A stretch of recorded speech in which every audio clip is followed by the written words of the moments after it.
चुनाव नज़दीक आ जाएं तो आवाज़ का एक बड़ा महत्व हो जाता है। इसलिए हम युवाओं से बात करने निकले हैं। एक ऐसे युवा समाजसेवी, एक ऐसे विचारक जो लगातार क्षेत्र की आवाज़ बनते रहे हैं, गांव के विकास के बारे में और जनपद के मुद्दों के बारे में लगातार आवाज़ देते रहे हैं। ऐसे ही गणेश मिश्रा जी के पास आज हम पहुँचे। देखते हैं, बात करते हैं उनसे कि क्या कुछ होने वाला है। बहुत बहुत धन्यवाद। नमस्कार। अच्छा, आप ये बताइए, चुनाव बड़े नज़दीक आ गए हैं, एकदम पास करीब आ गए हैं, क्या कुछ माहौल, जैसे हमने कार्यक्रम का नाम रखा है क्या स्वाद है चुनाव का, तो कुछ तो स्वाद आने लगा होगा। बिल्कुल बेशक स्वाद आने लगा है। अभी अभी चाय भी आपने पी है, तिल के लड्डू भी खाए, तो स्वाभाविक है मेरे घर की चाय आपको पसंद भी आई होगी, बिल्कुल स्वाद भी अच्छा लगा होगा। और जहाँ तक जनता के मिजाज की बात है तो जनता का अपना स्वाद तो अलग रहता ही है। चर्चा परिचर्चा का दौर शुरू हो चुका है, एक बार फिर मुद्दों की बात तो होने लगी होगी। बिल्कुल मुद्दों की बात हो ही रही है। और देखिए, संविधान मृत लोगों का दस्तावेज नहीं, जीते जागते लोगों का इकरारनामा है। और चूँकि संविधानिक व्यवस्था है चुनाव, तो हम सबको उसको फेस करना पड़ेगा।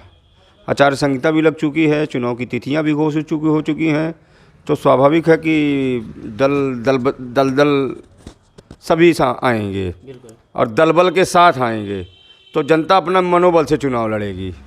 तो दलबल के सामने वालों के साथ जनता मनोबल से चुनाव लड़ेगी। और क्या लगता है, मनोबल रह गया जनता का? महामारी का दौर रहा, मनोबल की बात कर रहे हैं आप। मनोबल टूटा है। बहुत से लोगों ने अपने लोगों को खोया है, मैंने भी अपने पूज्य पिता को खोया है इसी कोविड काल के बाद। हालांकि वो बहुत मजबूत व्यक्ति थे, सशक्त विचारों वाले थे, लेकिन हमको साथ छोड़ करके चले गए, तो दुख है। लेकिन इससे भी बाहर निकलेंगे। और बहुत से अपनों को खोते हुए इस कोविड काल में भी देखा है, तो थोड़ा मनोबल तो टूटा है, लेकिन अभी हिम्मत जवाब नहीं दी है। फ्री का राशन कितना काम करेगा? राशन फ्री का दीजिए या राशन फ्री का नहीं भी दीजिए, वोट जिसको जहाँ देना होगा वहीं देगा। फ्री तो दे दिए हैं, तो एक तरफ महंगाई बहुत बढ़ गई है, मध्यम वर्ग इस महंगाई से जूझ रहा है।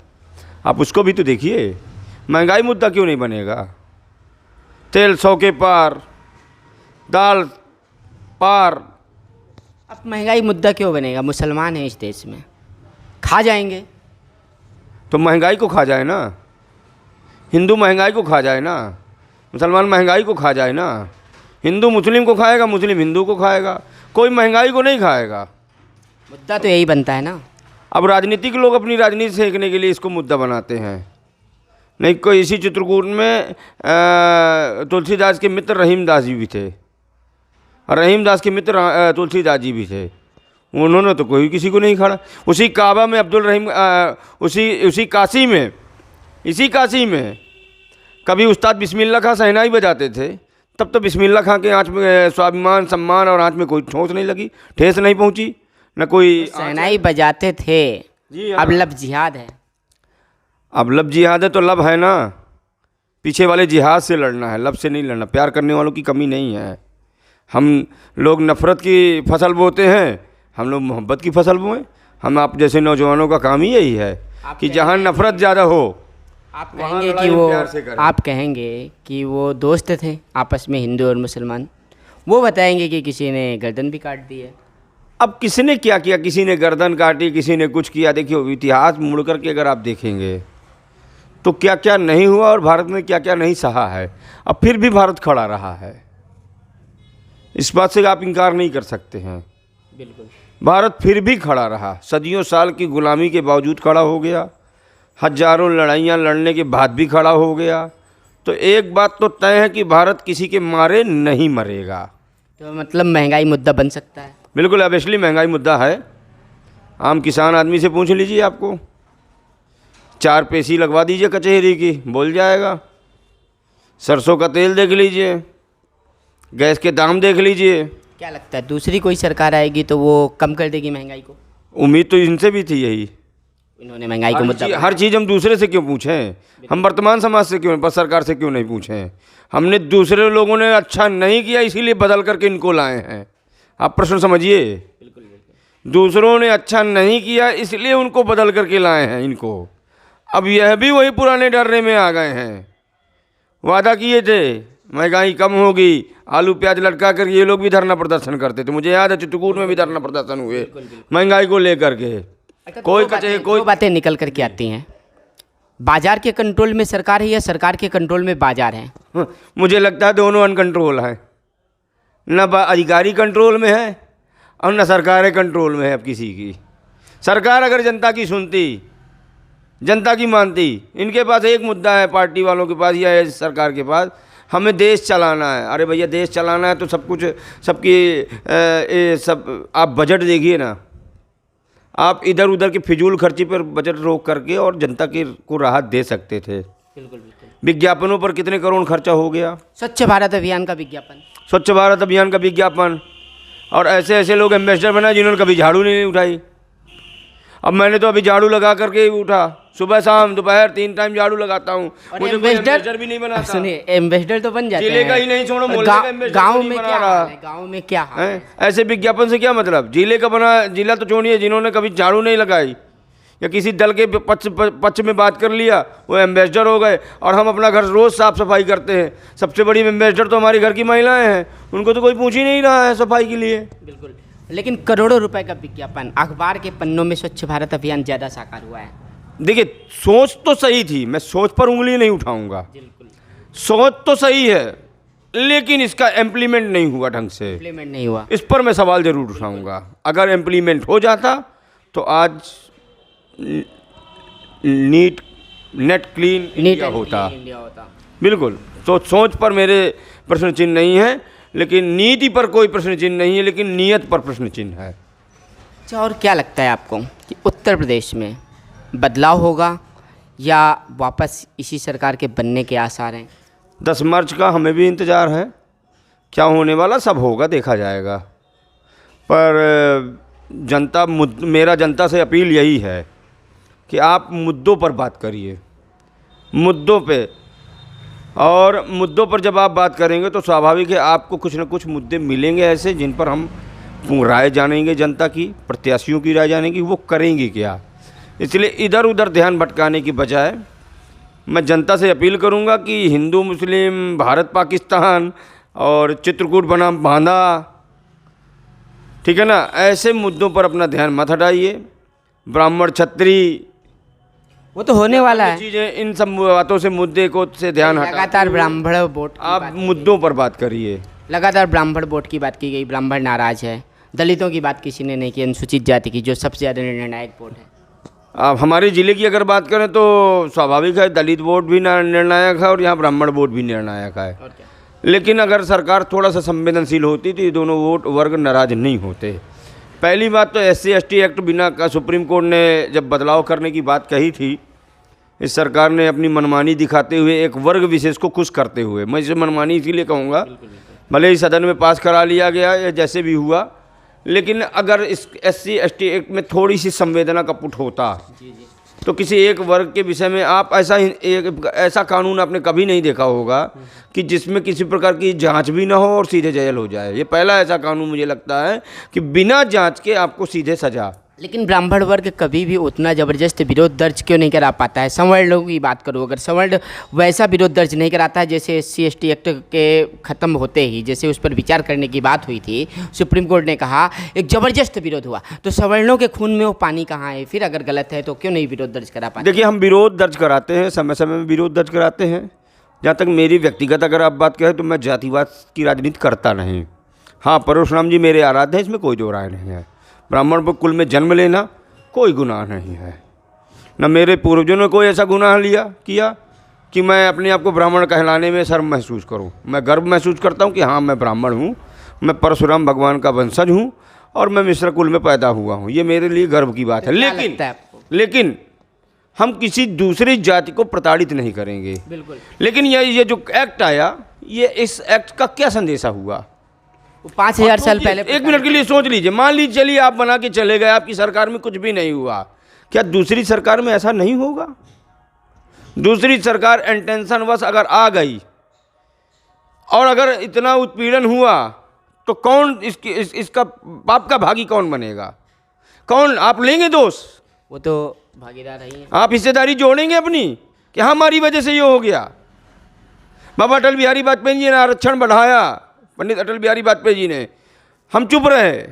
चलो किसी एक वर्ग, शायद हम लोगों के वर्ग से या समाज से या हो सकता है सदियों से नाइंसाफ़ी हुई है, 10 साल और बढ़ गया, चलो अब इनको सम्मानजनक स्थिति मिलेगी, इनकी आर्थिक स्थिति ठीक होगी, समाज में इनका डेवलपमेंट होगा। वो सारी बातें ठीक थी, लेकिन इसके बाद क्या हुआ? आरक्षण पर आरक्षण, आरक्षण पर आरक्षण, आरक्षण पर आरक्षण। आखिरकार ये खेल कब बंद होगा? क्या आरक्षण ही खेल है, खेल का मुद्दा है? एक्चुअल में भी तो सुप्रीम कोर्ट ने भी कह दिया कि ये मेरिट की बात नहीं, योग्यता की बात नहीं, ये सामाजिक न्याय की बात है। तो सामाजिक न्याय है तो क्या इसका मतलब एक को बढ़ा दो, दूसरे को लंगड़ा कर दो? अब हमें फिर जो दूसरा लंगड़ा है उसको भी पैर दो, तो फिर तीसरे को लंगड़ा कर दो। तो ये जब दूसरा सुप्रीम तीसरा कोर्ट चौथा जैसी लंगड़ा संस्था करते ऐसा हैं। बोल सकती है तो हम आप क्या कर सकते हैं? अब सुप्रीम कोर्ट जैसी संस्था बोलती तो मैं उस पर तो कोई टिप्पणी नहीं करूंगा, लेकिन सुप्रीम कोर्ट की जैसी संस्था में भी कोई आदमी ही बैठा होगा, बिल्कुल। उस आदमी को विचार करना चाहिए। हाँ, कानून के माध्यम से संविधान में कुछ लिखा है तो वो लोग बंधे हुए हैं। हाँ, इस पर ये हो सकता है कि अगर एक बार विचार हो और निष्पक्ष तरीके से जांचें हों, निष्पक्ष तरीके से बातें हों और एक जनमत ली जाए, तो मुझे नहीं लगता कि इसमें बहुत बड़ा दिक्कत आएगी। और यहाँ तक आपने एक प्रश्न किया था कि आप क्या समझते हैं, तो मैं तो सीधा सीधा कहता हूँ कि हम लोग समस्या का समाधान बनना चाहते हैं, समस्या नहीं। हम धरना प्रदर्शन करके वो लोग हल्ला मचाते हैं तो सरकारें उनकी दबाव में आ जाती हैं। मैं आपसे कहना चाहता हूँ हल्ला मचाना हमको भी आता है, लेकिन हम समस्या नहीं बनना चाहते। हम देश की तरक्की में योगदान देने वाले। कहावत है ना कि बिना रोए माँ भी दूध नहीं पिलाती है। माँ दूध नहीं पिलाती है बिना रोए, ये बात सच है, लेकिन माँ कब तक अपने बच्चे से दूर रहेगी, यह भी उतना बड़ा सच है। अभी जिस आरक्षण की बात आप कर रहे हैं वही आरक्षण 27% ओबीसी का आरक्षण समाजवादी पार्टी ने इसी को एक मुद्दा बनाया हुआ है कि योगी सरकार ने उनके साथ अन्याय किया हुआ है। तो सरकार न्याय कर दे, लेकिन मेरी एक शर्त यही है, मेरी जो शर्त है कि आप न्याय दीजिए, लेकिन दूसरे का न्याय छीन करके मत दीजिए, दूसरे के साथ अन्याय न होने पाए। सवर्णों का कैटेगरी का छीन करके दूसरे को मत दीजिए। तो मोदी जी ने आपको दे दिया 10%, तो टिकट भी तो काट दिया था। उस 10% जो मिला है, सवर्ण आयोग की मांग करने वाले इसी जनपद से सांसद जी थे, उनको टिकट भी काट दिया गया। और देखिए क्या क्या हालत हो रही है, पंडित जी की क्या हालत है। कौन पंडित जी? अरे समाज के लोग, उनकी क्या हालत है आप देख लीजिए। हमारे यहाँ 2 विधायक बने, इनकी कौन सुनता है? सुनता होता तो आज चित्रकूट कुछ और होता। सिर्फ काली मंदाकिनी पुल पे पावन चित्रकूट लिख देने से पावन नहीं है चित्रकूट। तो वो तो वही फोटो डालते हैं। हाँ, तो समझ लीजिए इसको स्विट्जरलैंड बनाने की बात हो रही थी पहले। जिनकी बात आप कर रहे हैं यहाँ चित्रकूट की, उनसे ईमानदार मंत्री, उनसे ईमानदार व्यक्तित्व तो कोई और हो सकता है क्या? अब ईमानदार हैं तो फिर ईमानदार आदमी काम क्यों नहीं करा पा रहा? मैं यही तो पूछना चाहता हूँ। ईमानदार आदमी इतना दबाव क्यों नहीं बना पा रहा कि यहाँ पर फैक्ट्री क्यों नहीं आई? एक बुंदेलखंड एक्सप्रेस की वे की बात करते हैं खाली, या और तमाम ऑर्डिनेंस फैक्ट्री की बात करते हैं, ज़मीनें प्रस्तावित हो गई, सब बातें करते हैं। फैक्ट्री की बात करते हैं, भारतकूप में इतनी खनिज संपदा है, उससे तो रोजगार मिल रहा होगा, उसके विकास का पैसा। अब देखिए ना लड़कियों के साथ क्या हो रहा है। बीच में एक चैनल ने कवर भी किया था, कितना प्रदूषण है, इस पर भी तो बात कर लीजिए ना। एक्सप्रेस वे पर बात हो रही है, ठीक है, आवागमन सुविधा हो जाएगी, कहते हैं बहुत लोगों को रोज़गार मिल जाएगा।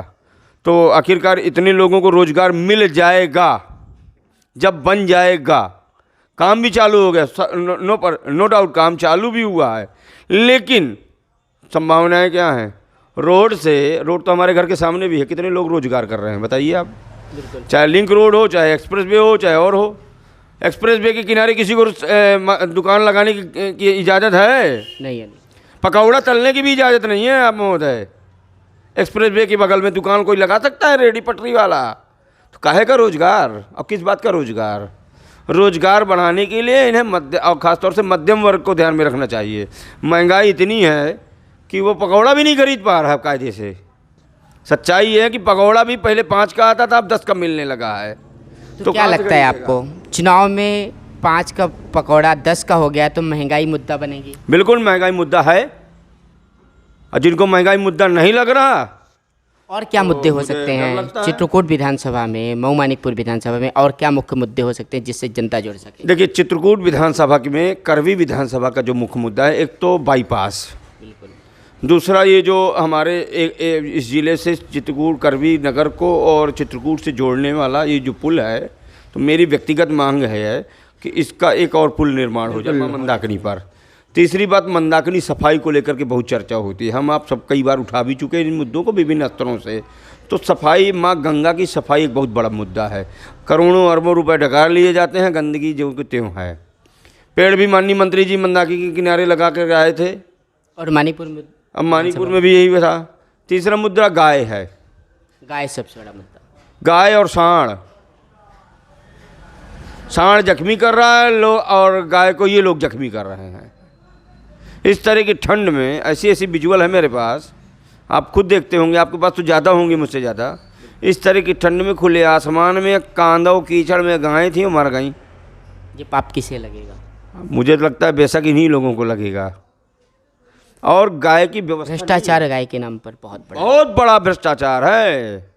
और यहाँ पर लाख तो पूरा गाय गौशाला आयोग के कहते कोई गौशाला आयोग के राज्य मंत्री भी हुए हैं। गौ सेवा, पता नहीं कितनी गौशाला देखे, मुझे भगवान जाने आज तक नहीं पता। अगर गौशाला देखते तो स्वेच्छा से, नैतिकता से इस पद से इस्तीफा दे देते और आते और गाय और चारा बूछा करते और गायों की सेवा मुझे करते। लगता है उनको जाके गंगा स्नान कर लेना चाहिए शायद। गंगा स्नान तो मुझे लगता है उनको ही नहीं, पूरे दल को करना चाहिए, क्योंकि गाय के मुद्दे को लेकर के, गाय के मुद्दे को लेकर पूरे दल को स्नान करना चाहिए। पूरी भारतीय जनता पार्टी को। हाँ, पूरी भारतीय जनता पार्टी जावे, कहे कि हे गौ माता, हमसे अपराध हुआ है और तो हमारे कारण न तो गाय तुम काटी जा पा रही हो और न पाली ही जा पा रही हो। आज गौशाला एक भ्रष्टाचार का सबसे बड़ा मुद्दा, गांव से लेकर के ब्लॉक तक, जिले तक, हर जगह गौशाला के नाम का भ्रष्टाचार सब ज़्यादा पड़ा पुला है।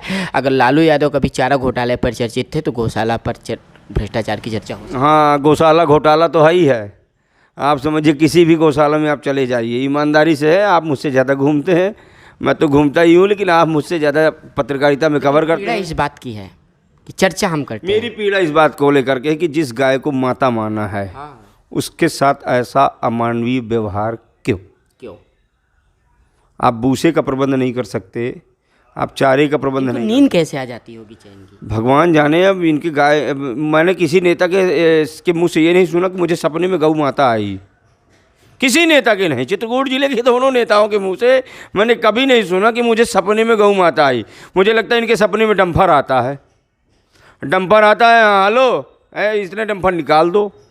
तो मुझे लगता है इनके सपने में गाय नहीं आती, डंफर आता है। ये डंफर से सरकार चल रही है। आप किसी ने अधिकारी की हिम्मत नहीं कि इनके डंफर रोक के दिखा दे। बिल्कुल, मुद्दा ये बनेगा। दूसरी बात, हाँ बिल्कुल, तीसरी बड़ी बात, हम पंचायत चुनाव में भारतीय जनता पार्टी का प्रदर्शन कैसा था? अब आप सबके सामने ये देख लीजिए कैसा था। हाँ, अभी देखिए पहाड़ी में कैसे चुनाव हुआ, शब्दों में जल्दी बताइए। पहाड़ी में कैसे चुनाव हुआ, मणिपुर में कैसे चुनाव हुआ।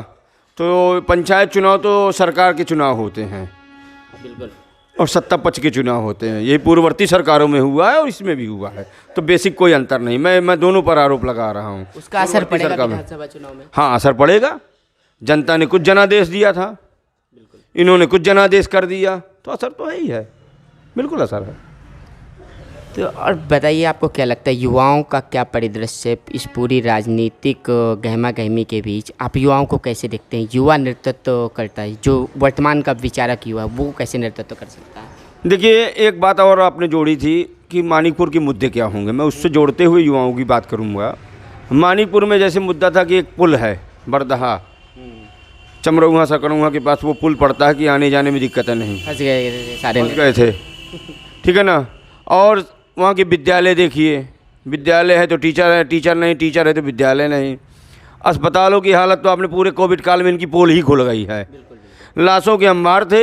एक पंडित जी बता रहे थे कि मैं 600-700 लोगों के तो अंतिम संस्कार मैंने ही कराया है, और रोने लगे पंडित जी हमसे कहते कहते लोग अपने परिजनों को देख नहीं पाए।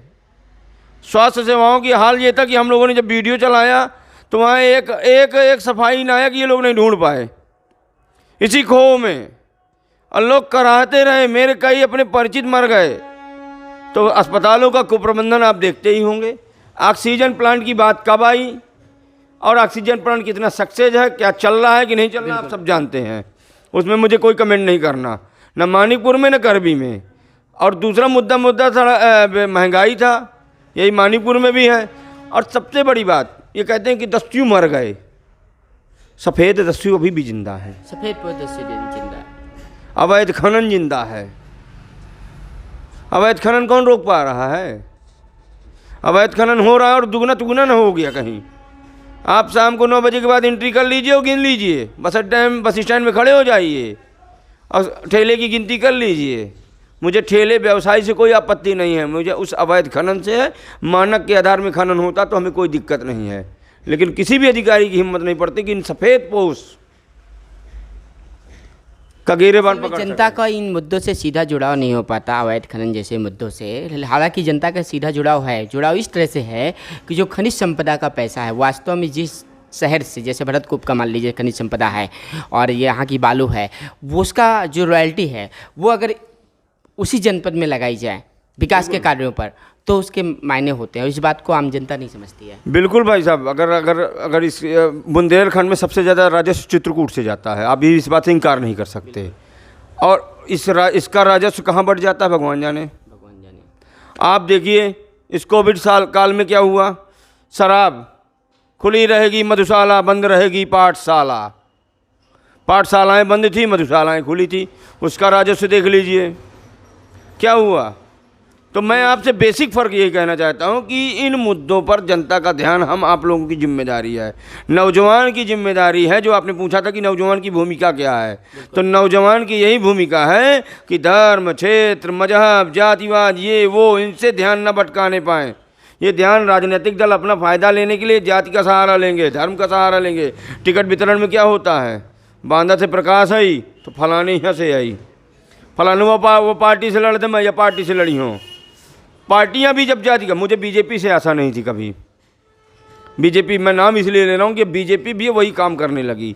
जाति क्या, मैं ये नहीं कहता सबका साथ सबका विकास हो, लेकिन आप जाति के नाम पर मत किसी को टिकट दीजिए, योग्यता के नाम पर दीजिए, योग्यता के नाम पर दीजिए ना। हम कौन कब मना कर रहे हैं। और यही मैं सपा से भी कहता हूँ, आप योग्यता के आधार पर दीजिए। बसपा से भी कहता हूँ, कांग्रेस से भी कहता हूँ, मेरा किसी दल से लेना देना नहीं, लेकिन मैं ये चाहता हूँ कि योग्यता के आधार पर टिकट बांटा जाए। अच्छा, एक अंतिम सवाल जी।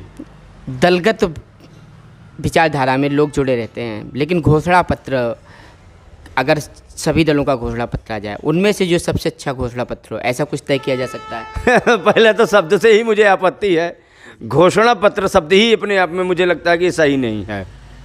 अगर इस घोषणा पत्र की जगह ये जो घोषणा शब्द है, अगर हम इसे जनता का पत्र कहें, मैनिफेस्टो जो बोल देते हैं इंग्लिश में, तो अगर इस मैनिफेस्टो शब्द को हम जनता का पत्र कहें या कल्याणकारी पत्र कहें या कोई हकीकत पत्र, कुछ ऐसे नाम दे दें।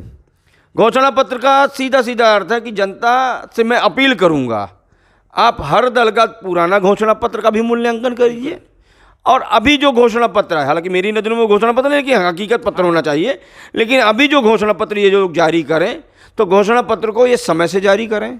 अब यह है कि हमारा प्रत्याशी 8 फरवरी के चुनाव है, नामांकन है और वही 27 के आसपास ख़त्म हो जाएगा यहाँ चुनाव।